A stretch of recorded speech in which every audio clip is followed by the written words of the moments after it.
તો મિત્રો આજે આપણે જવાનું તો બાબર, તો સોહિલભાઈ થઈ ગયા હતા નાઈ ધોઈને તૈયાર કે પપ્પા મારે આવું છે. કીધું કશો વાંધો નહીં. તો સોહિલભાઈ થઈ ગયા હતા તૈયાર ને પછી મુસ્તુફા કે કાકા મારે પણ આવું છે. કીધું બેટા તે તું આવું તારે કંઈ નથી, તું દુકાને જતો રહે બરાબર, પછી નેક્સ્ટ ટાઈમ જઈશું ને તું આવજે બરાબર. તો મુસ્તુફા નીકળી ગયા હતા દુકાન તરફ કે બેસ્ટ ઓફ લક ને આપણે મારી દીધું રિક્ષાને સેલને સ્ટાર્ટ કરી નાખીને ચડી ગયા આપણે મિત્રો હાઈવે.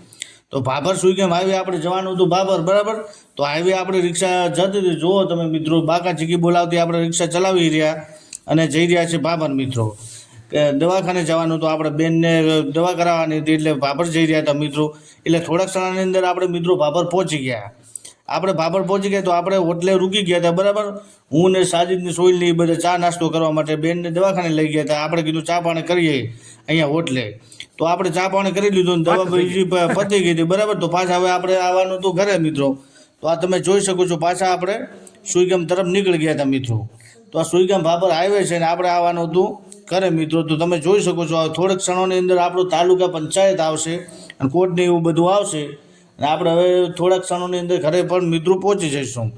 તો મિત્રો તમે જોઈ શકો છો કે આપણે હવે ઘરે પહોંચી ગયા હતા. તો અવનવર બ્લોગ જોવા માટે અમારી ચેનલને ફોલો કરવાનું મિત્રો ભૂલતા નહીં અને તમારા મિત્રોની અંદર શેર કરતા રહેજો.